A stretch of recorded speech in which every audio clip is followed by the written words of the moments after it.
SMD physics and math academy मध्ये आपले स्वागत आहे. आज आपण मॅथमॅटिकल लॉजिक या पहिल्या चॅप्टरचा मिसलेनियस एक्सरसाइज पाहणार. एक्सरसाइज 1 मिसलेनियस एक्सरसाइज 1 सोपे क्वेश्चन आहे. आता तुम्ही पण सोडवू शकता.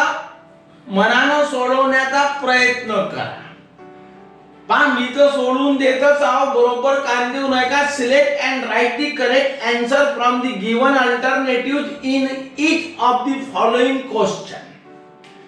If P and Q is false and P or Q is true, the blank space आहे इथं is not true म्हणजे इथं काहीतरी भरायचा आहे जो is not true आहे.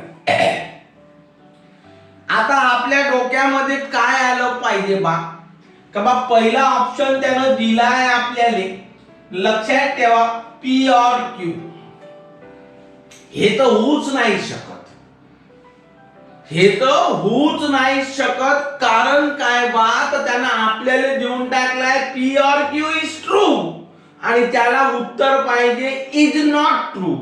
म्हणजे बा पहिला ऑप्शन इथं जर P और Q इज नॉट ट्रू म्हटलं तर तो स्वतःच म्हणत आहे P और Q इज ट्रू म्हणजे हे होणार नाही. ठीक आहे एवढं जर झालं असं तर लक्षात ठेवा माझं काय म्हणणं आहे. आता याला विचार कसं करायचं हे सरळ उत्तर निघत होतं म्हणून पहिला ऑप्शन तर कटला. आता आपल्या मनात कसं आलं पाहिजे P और Q इज फॉल्स म्हणत आहे. आता P और Q इज फॉल्स म्हटल्यानंतर या अँड ची डेफिनेशन काय आहे अँड ची डेफिनेशन. तर अँड ची डेफिनेशन आहे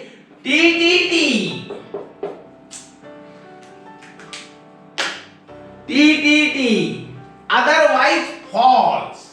TTT otherwise false. पहिल्या दिवसापासून ओरडून राहिलो का पाठ करा. तर इथं अँड आहे. तर आपल्याला काय पाहिजे इज नॉट ट्रू पाहिजे. तर P अँड Q हा जर T असेल हा T असेल तर आपला नियम आहे पहिला T दुसरा T तर उत्तर T येते. आपल्याला तर काय लागते फॉल्स लागते. इथं स्पष्ट देऊन आहे फॉल्स. तर याचा अर्थ असा झाला का हा जर T न हा T घेतला तर T येईल. आपल्याला पाहिजे फॉल्स. तर याचा अर्थ एक फॉल्स घ्यायचा आणि दुसरा T घ्यायचा. हा फॉल्स घेतला तर हा T घ्या लागल. हा T घेतला तर हा फॉल्स घ्या लागल. ठीक आहे. आणि हा फॉल्स घेतला तर हा पण फॉल्स. तेव्हाच अँड ची व्याख्या सांगते TTT अदरवाइज फॉल्स. तर याचं उत्तरही फॉल्स येईल याचंही फॉल्स येईल याचं पण फॉल्स येईल. म्हणजे या तीन कंडिशन पैकी कोणती तरी कंडिशन या दोघांना P आणि Q ला लागू पडते. बोल आता आपल्याला प्रश्न विचारला आहे ना.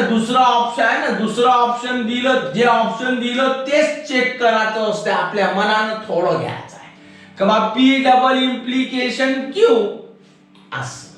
तर डबल इम्प्लिकेशनच्या दोन डेफिनेशन आहेत. किती डेफिनेशन आहेत दोन. कोणत्या रे तर TTT FFT अदरवाइज फॉल्स. ठीक आहे. TTT FFT. आता इकडं पाहायचं सिंपल टेक्निक आहे का याच्या दोन आहे हा T पाहिजे हा T पाहिजे तरच याचं उत्तर T येते. हा जर F असेल हा जर F असेल तरी याचं उत्तर T येते. आणि आपल्याला पाहिजे इज नॉट ट्रू. तर डोक्यात आलं पाहिजे का हे नॉट ट्रू म्हणजे हे आपलं ट्रू नाही चालणार. तो आपला उत्तर आहे. तर इथं पाय कसं आहे का P जर F घेतला तर QT घेतला. तर हा जर लक्षात ठेवा P बद्दल बोलत आहो. हा जर F घेतला तर QT घ्या. हा जर T घेतला तर QF घ्या. ठीक आहे. बरोबर आहे का नाही. तर असं जर असलं तरच लक्षात ठेवा आहे ना, एफ टी म्हणा का टी एफ म्हणा, तेव्हा लक्षात त्या डबल इम्प्लिकेशन साठी डेफिनेशन आहे T T T F F T otherwise false. म्हणजे पी जर एफ असेल किंवा टी असेल, क्यू टी किंवा एफ असेल, तेव्हाच हा डबल इम्प्लिकेशन काय येईल बा, फॉल्स येईल. मग हा अशा वेळेस म्हणजे P double implication is not true when p is t or f and q is t or f, आणि म्हणून p डबल इम्प्लिकेशन q तुमचं उत्तर आहे. हे त्याचं वर्णन आहे. बोला समजलं का? पहिला रिकामीला नुसतं आहे ना, ते माग पाहचन बा हे याचं उत्तर ते त्याचं उत्तर, त्याले महत्व नाही. काऊन आलं त्याले महत्व आहे. ठीक आहे. आता हा वाला पाहून घ्या, p and q implies r is logically equivalent. बोला समजते का? तर बा लॉजिकली इक्विव्हॅलंट असं जर म्हटलं तर याचे ऑप्शन त्यानं देऊन टाकले. पहिला ऑप्शन दिला काय बात, p implies q implies r. तर लक्षात ठेवा लॉजिकली कसं लिहिल्या जाते, तर लॉजिकली लिहिल्या जाते लक्षात ठेवा हा असं लिहिल्या जाते इक्विव्हॅलन्स. हा लिहायचा p and q implies r equivalence असं. तर पहिलं ऑप्शन आहे p implies q implies r. ठीक आहे. हे सरळ फॉर्म्युला असा स्टँडर्ड फॉर्म्युला आहे इक्विव्हॅलन्सचा. याले वर्णन करण्याचं काही कारण नाही, म्हणजे जागाच नाही. खोटं वाटत असेल तर p घ्या, q घ्या, r घ्या, ट्रूथ टेबल मध्ये p q r ह्या पीस घ्या, ह्या पीस घ्या, ट्रूथ टेबल बनवून पाहत ह्याच्या बरोबर हा येईल, कारण हे स्टँडर्ड फॉर्म्युला आहे. ठीक आहे. तिसरं पाहून घ्या, inverse of the statement pattern. Inverse म्हटलं तर इनव्हर्स शिकवलं मी तुम्हाला, कुठं शिकवलं तर मग कॉन्व्हर्स, इनव्हर्स, कॉन्ट्रा पॉझिटिव्ह. तर मग कॉन्व्हर्स, इनव्हर्स, कॉन्ट्रा पॉझिटिव्ह मध्ये इनव्हर्सचा फॉर्म्युला आहे का बा, if p implies q then याचं इनव्हर्स कोणाचं इनव्हर्स, तर p implies q चं negation p implies negation q हे असते. मग याचं मला इनव्हर्स पाहिजे असेल तर इथं का लिहून आहे हे नाही पाहायचं. आपल्याला लक्षात ठेवा कोणाचं इनव्हर्स p implies q चं inverse negation p implies negation q, म्हणजे पहिल्याचा निगेशन implies दुसऱ्याचा निगेशन असं डोक्यात ठेवा. तर या पहिला आणि या दुसरा, बस एवढं. तर याचं आपल्याला काय लागते बा, तर निगेशन पाहिजे.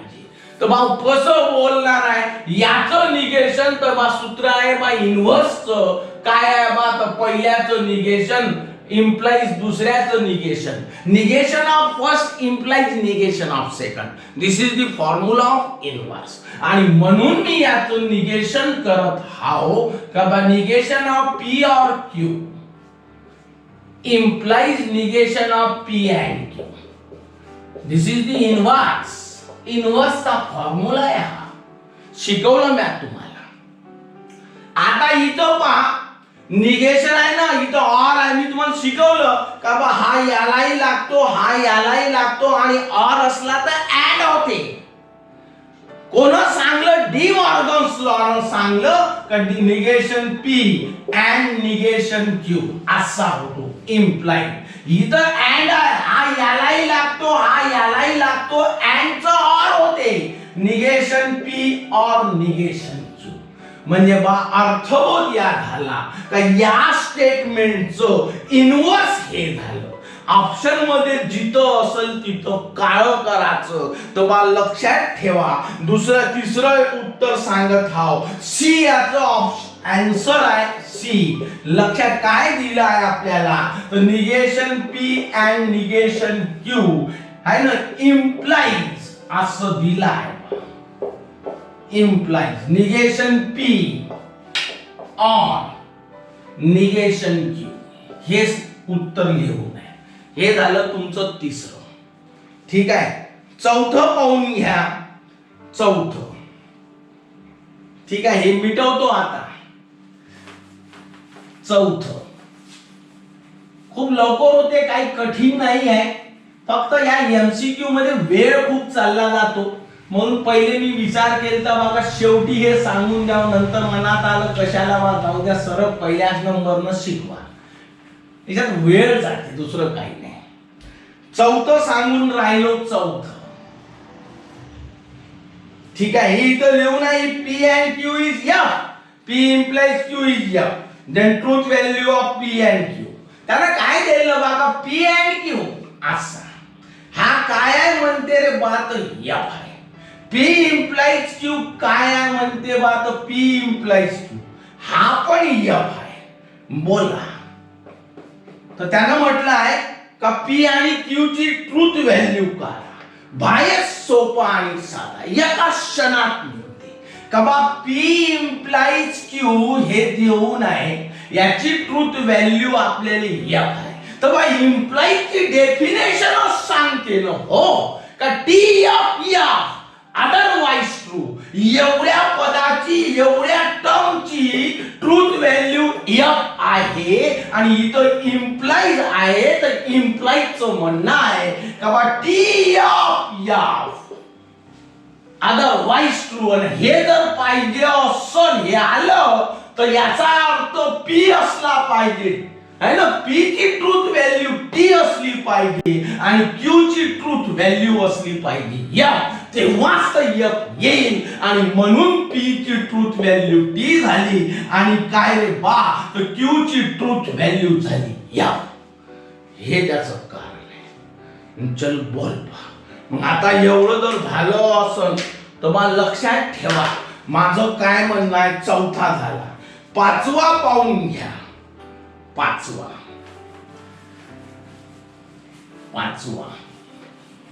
लवकर होते खूपच, फक्त बेसिक कन्फर्म पाहिजे.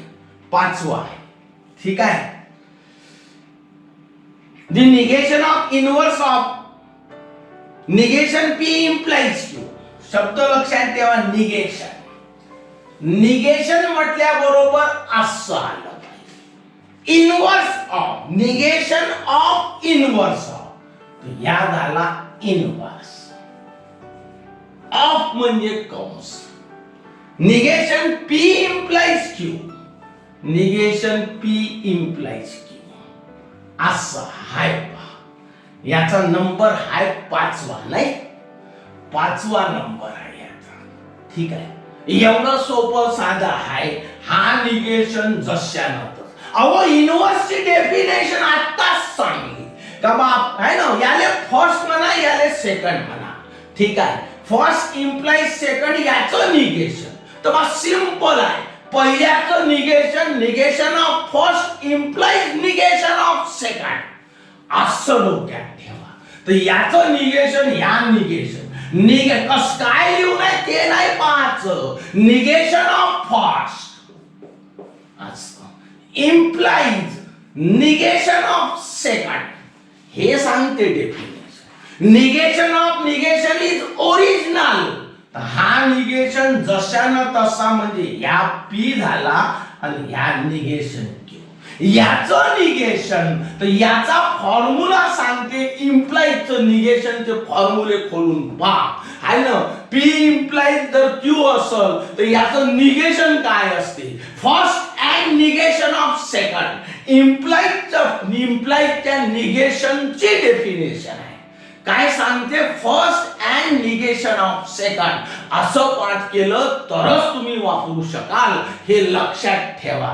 First and negation of second. या फर्स्ट झाला and negation of second. Negation second कसा आहे हे पाहतच नाही. या सेकंड आहे तर या सेकंड आहे. इक्विव्हॅलन्स पी अँड आणि निगेशनचा निगेशन म्हणजे ओरिजिनल असते. म्हणजे हे तुमचं उत्तर झालं. तुमच्या लक्षात ठेवा या पेपर मध्ये याची जे आन्सर शीट दिली आहे ना, मला सरप्राईज होत आहे का त्यानं उत्तर देऊन टाकलं आहे ना. आन्सर शीट आन्सर दिलेले आहे, त्यानं उत्तर सांगलं आहे बघा क्यू अँड पी. कमी पयार काम आहे पी अँड क्यू का क्यू अँड पी दोन्ही ऑप्शन दिले असं कधी राहत नाही. कॉम्पिटिटिव्ह लॉ सांगते का P and Q equivalence Q and P असं लिहिणं काय न असं लिहिणं काय सारखंच आहे. आणि म्हणून दोन ऑप्शन राहत नाही, कोणता तरी एक द्यायला पाहिजे. हे दिला तरी तेच ना ह्या दिला तरी तेच, त्यांना दोन्ही देऊन टाकले तर ह्याच ऍक्युरेट आहे. कारण हा येतो जो येतो तो घेतला, त्यानं उत्तर म्हणून हे दाखवलं. तर याचं कॉम्पिटेटिव्ह हे असं लिहिलं, हे असं लिहिलं, असं मांडलं. तुमच्या पद्धतीनं पुस्तकाच्या पद्धतीनं पाहिजे असेल तर हे होईल. फक्त इथं लिहा लागल कॉम्पिटेटिव्ह लॉ, बस एवढं. कॉम्पिटेटिव्ह लॉ माहितच आहे. कॉम्पिटेटिव्ह लॉ बोला. ठीक आहे, ह्या झाला तुमचा पाचवा. रिजन नाही विचारले, फक्त रिकाम्या जागा विचार. सहावा पाहून घ्या. लक्षात ठेवा तो 6 काय सांगून राहिलो बा एका मिनिटामध्ये पटपट समजावून सांगतो. काहीच नाही आहे ना, एका तळाच्यात मोकळं होऊन जाते. Negation of P and Q implies R. हे असं निगेशन कोणतं आहे बा तर 6. निगेशन ऑफ तर असं करायचं. पी अँड ह्या पी अँड असं. क्यू इम्प्लाइज आर असं हे पाहिजे. त्यानं प्रश्न 4 ऑप्शन दिले. ऑप्शन कुठं पाहायचे हो, याचं इक्विव्हॅलन्स काय होते. अहो इथं ऍड आहे, इथं निगेशन आहे. डी मॉर्गन्सनं लॉ सांगितलं. सिंपल आयडियानं शिकवलं तुम्हाला. तर ह्या वाला यालेही लागते, ह्या वाला यालेही लागते. ऍड असला तर ऑर होते, बस हे सांगलं. तर निगेशन पी अँड चं झालं ऑर. निगेशन ह्या वाला क्यू इम्प्लाइज पी असं. ठीक आहे, ह्या वाला लक्षात ठेवा. निगेशन पी ऑर एवढं दसत्यानं तसं. आता याचं निगेशन इम्प्लाइजचं तर डेफिनेशन सांगते का इम्प्लाइजचं निगेशन कसं असते. तर first and negation of second. हे डेफिनेट असं पाठ करा. हा फर्स्ट आहे, हा सेकंड आहे, तर असा कंस करा. First and negation of second. बोला first and negation of second. ठीक आहे, sorry P and Q implies R आहे. ठीक आहे, इथं आर आहे. तर बा हा यालेही लागल, हा यालेही लागल. फक्त इथं आर याचा, बाकी काहीच नाही. हा जशानं तसा आर. याचं निगेशन फर्स्टचं निगेशन इम्प्लाइज असणार आहे ना, निगे आहे ना. First and negation of second फक्त इथं आर यायचा आहे, बाकी काहीच नाही. बोला एवढं समजलं का. तर मला लक्षात ठेवा हा तुमचा 6वा आहे. तुमच्या पुस्तकाच्या आन्सर शीट मध्ये चुकून काय देऊन टाकलाय बा तर हे निगेशन क्यू दिलाय. डी याचं ऑप्शन आहे पण डी मध्ये पण प्रिंट मिस्टेक आहे. तुमच्या उत्तर पत्रिकेत पुस्तकात negation P or, negation Q and negation R दिलाय. हा निगेशन येतच नाही, म्हणून बरोबर लक्ष द्यायला. 7वं सांगून राहिलो ते तर त्याच्याही पेक्षा सोपा. हे तर झालेलं होतं हो. If A is equal to 1 2 3 4 5 1 2 3 4 5 असं. then which of the following is not true. number A असं. there exists x belongs to A such that x plus 3 is equal to 8. जमलं. दुसरं देऊन टाकलं there exists A such that x plus 2 less than 9 असं आहे. हा पहिला option आहे हो. अब कॉमन सेन्स आहे का there exists चा अर्थ होतो ऍटलीस्ट, कमीत कमी एक तरी. ठीक आहे, कमीत कमी एक तरी. बोला there exists x belongs to A such that x plus 3 is equal to 8. बोला. ठीक आहे. दुसरं त्यानं म्हटलं is not true.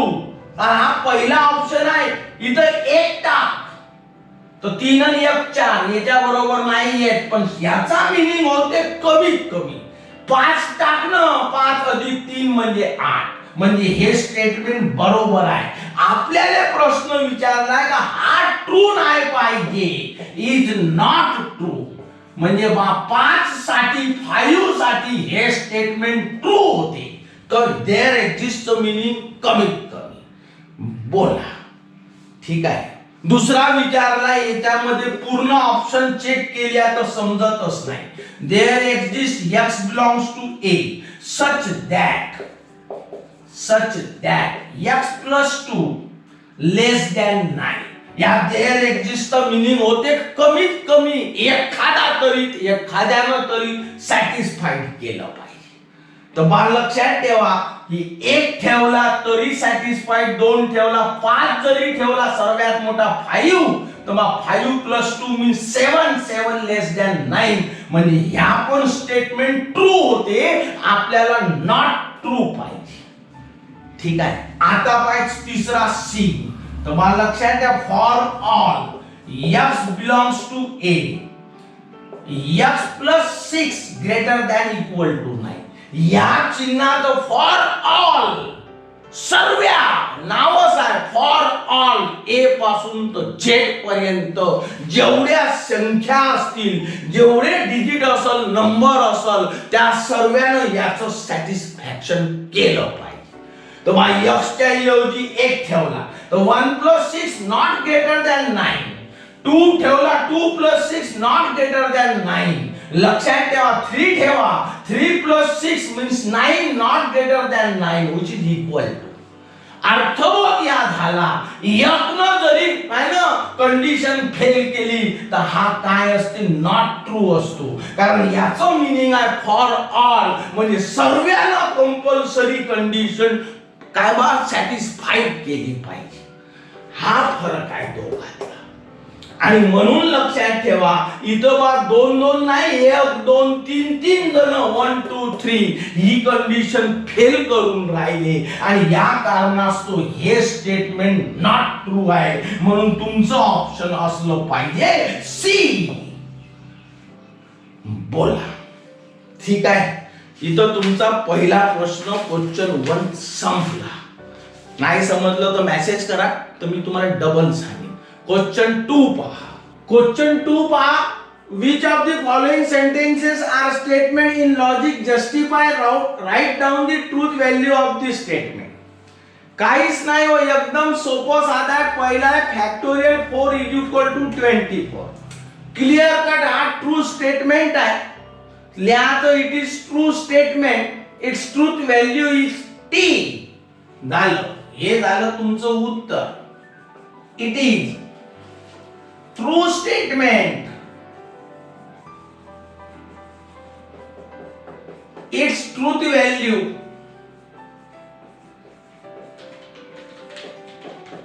Is T. आता आपल्या मनात आलं पाहिजे का हो सर, हे तर आम्हालाही माहित आहे, मागं उत्तर छापून आहे टी म्हणून, हा ट्रू स्टेटमेंट आहे, याचं उत्तर टी आहे. तुम्ही तेच लिहून टाकलं, समजलं का? काही नाही समजलं. फॅक्टोरियल 4 कान देऊ नाही का बा, ज्याच्या मागं फॅक्टोरियल लागलं ते 4 राव का 5 राव का 10 राव, काही घेणं देणं नाही बा. डिसेंडिंग ऑर्डर न उतरत्या क्रमानं याने उतरवून टाकायचं कुठपर्यंत, 1 येईपर्यंत. काय बोललो बा, 4 3 2 1 मधात काय आहे ते मल्टिप्लिकेशन. 4 3 12 12 2 24, म्हणजे 4 फॅक्टोरियलचं उत्तर आलं 24. त्यानं पण 24च म्हटलं. 25 म्हटलं असतं तर फॉल्स स्टेटमेंट असतं. 24च याचं उत्तर येते, म्हणून हे ट्रू स्टेटमेंट आहे. पाहिजे असेल तर कारणही लिहून देतो, since factorial 4 is equal to. ठीक आहे. काय याचं बात 4 3 2 1 इज इक्वल टू 24, म्हणून हा ट्रू स्टेटमेंट आहे. असो. दुसरं पाय इज एन इरॅशनल नंबर. बिलकुल खरा आहे, हे तर ट्रू स्टेटमेंट आहे. याले काही डोकं लावायचं कामच नाही, स्टँडर्ड लक्षात ठेवायचं स्टेटमेंट आहे. मग सरळ लिहायचं बघा, याचं सोल्युशन काय लिहिणार आहे बघा, लक्षात ठेवायचं. It is true statement It is true statement. Its truth value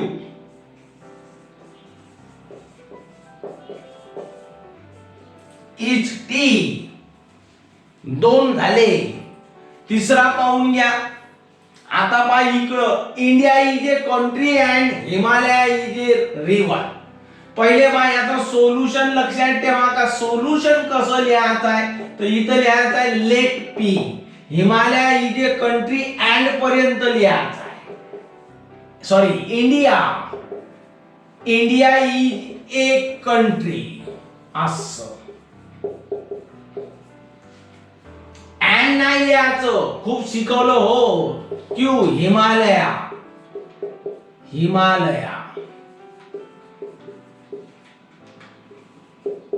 is a river. आता सर्वांनी जगाले माहित आहे का इंडिया इज ए कंट्री म्हणजे ट्रू स्टेटमेंट आहे. पहिले तर याचा सिंबॉलिक फॉर्म लिहून टाका. सिंबॉलिक फॉर्म काय म्हणता येते रे सिंबॉलिक फॉर्म. तो पी हा अँड आहे तर अँड क्यू. ठीक आहे. आता सांगता येते India is a country true statement आहे तर याची ट्रूथ व्हॅल्यू होईल टी. तर इथं लिहायचं truth value of P is T. दुसरं लिहायचं truth value of Q is Himalaya is a river. कोकणाळे आहे बिलकुल खोटा आहे. ठीक आहे. साऱ्या जगाले माहित आहे म्हणजे हे झालं फॉल्स. तर मग इथं पी अँड क्यू आहे तर पी ची ट्रूथ व्हॅल्यू टी आली अँड जशानं तसा क्यू ची truth value F equivalence. And ची डेफिनेशन पाठ पाहिजे T T T otherwise false. हाय का टी टी नाही तर हे झालं फॉल्स. म्हणून या स्टेटमेंटची ट्रूथ व्हॅल्यू एफ आली आणि म्हणून इथं लिहायचं ट्रूथ व्हॅल्यू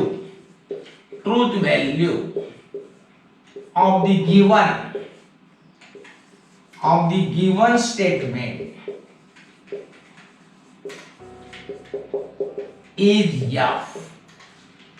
पुढे पाहून घ्या cos square theta minus sin square theta is equal to cos 2 theta. Standard formula या डबल अँगल फॉर्म्युला तुम्ही शिकले असाल 11व्या वर्गामध्ये.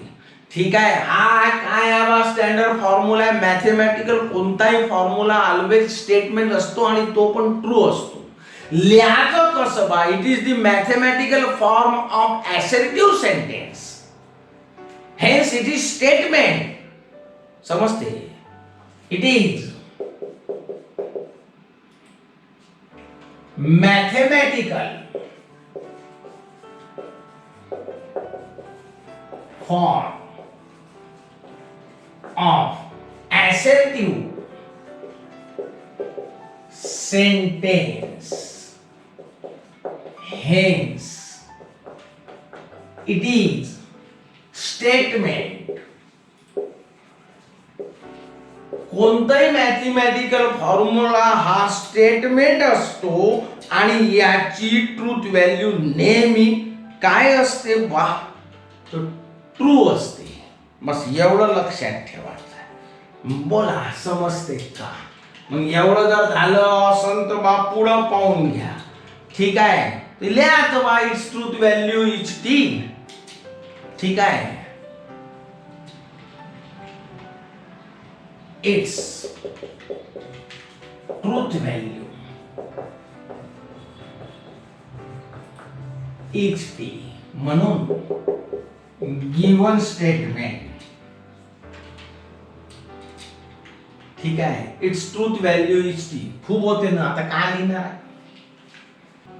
पहा पुढचं सांगत if x is a whole number then x + 6 is equal to 0. कसं लिहायचं याचं सोल्युशन तर इथं लिहायचं सोल्युशन लेट p दोन टिंब x is a whole number.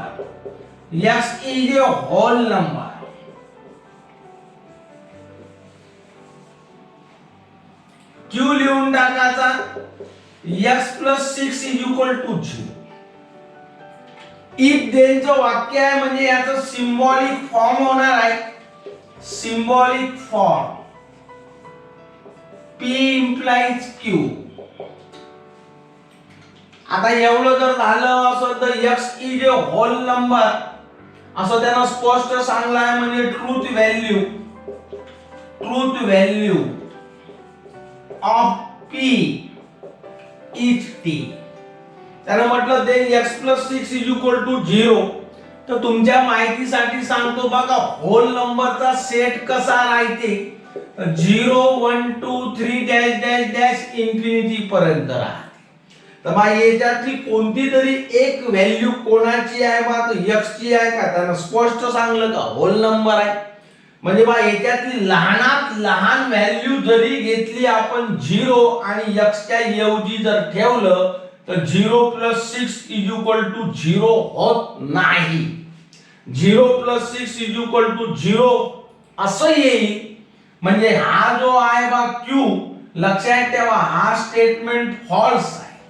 म्हणजे ट्रूथ व्हॅल्यू होईल q ची f. म्हणजे truth value of q is f. आता p च्या ऐवजी t भरायचं इम्प्लाइड आणि q च्या ऐवजी f भरायचं. इम्प्लाइड ची डेफिनेशन सांगते TF अदरवाइज ट्रू. तर याचं उत्तर आलं बा F TF. म्हणजे हा जो स्टेटमेंट आहे इथं लिहून टाकतो, मायापाशी जागाच नाही असा. म्हणजे लिहायचं कसं, given statement is false. Given statement is false. Hence its truth value is F. मला असं वाटते बा का तुमच्या उत्तर पत्रिकेमध्ये याचे जे आन्सर दिलेले आहे चॅप्टरच्या माग त्याच्यात टी दिलाय ते चुकीचं आहे, हे बरोबर आहे. ठीक आहे. अजून एक गोष्ट लक्षात ठेवा, घाई गडबडीने मी काय केलं बघा, truth value of the given statement is F बिलकुल बरोबर आहे, वादच नाही. पण हा जो स्टेटमेंट डायरेक्ट असं लिहिण्याच्या ऐवजी जर असं लिहिलं असतं का given statement is false hence its truth value is F असं लिहिलं तर जास्त चांगलं वाटते. म्हणून मी पुन्हा डबल तुम्हाला हा लिहून देतो. बाकी काहीच नाही, स्टेटमेंट फक्त व्यवस्थित लिहून राहील का बा गिवन स्टेटमेंट आहे ना इज फॉल्स. F आलं म्हणून फॉल्स, म्हणून लिहायचं truth value of the given statement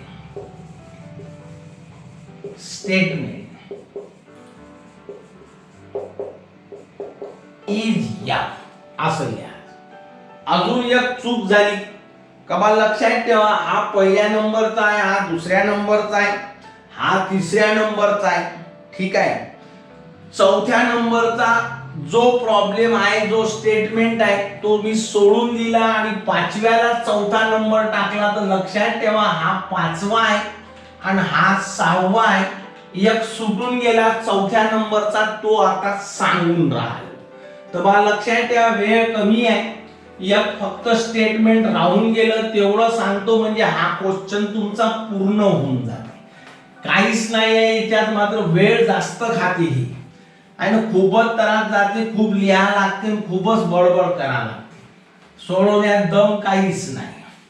तर बा लक्षात ठेवा चौथा वाला राहून गेला, व्यवस्थित लिहून घेता. Please get me a glass of water. इथं पण मिस्टेक आहे बहुतेक, ते तुम्ही पाहत बसा. Please get me a glass of water. Give me पाहिजे का गेट मी पाहिजे ते तुम्ही पाहता. लक्षात ठेवा याचं बा सोल्युशन. पहिली गोष्ट तर लक्षात ठेवा, प्लीज शब्द आला तर तो स्टेटमेंट, तो सेंटेन्स स्टेटमेंट राहत नाही. पहिलंच वाक्य लिहायचं it is not a statement.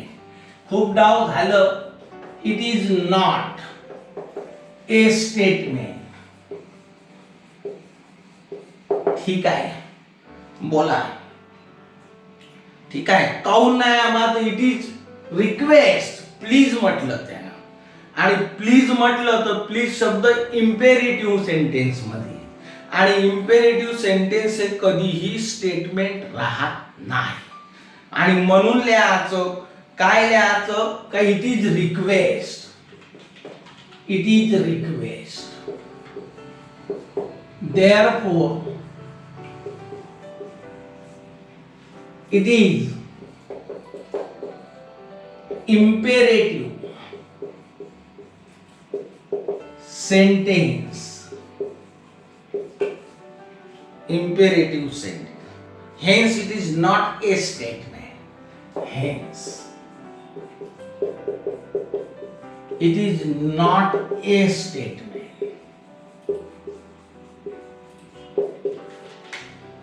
चलो बोलो. इथं तुमचा भाऊ 2 प्रश्न पूर्ण झाले मिसलेनियसचे. माझा व्हिडिओ आवडला असेल तर याला लाईक करा, सबस्क्राईब करा, शेअर करा. आणि रोज सांगतो, आजही सांगतो, मित्रांना पण सांगा, त्यांचं पण हित पहा. ठीक आहे. आणि शेवटली गोष्ट, घंटी वाजवा. नमस्कार.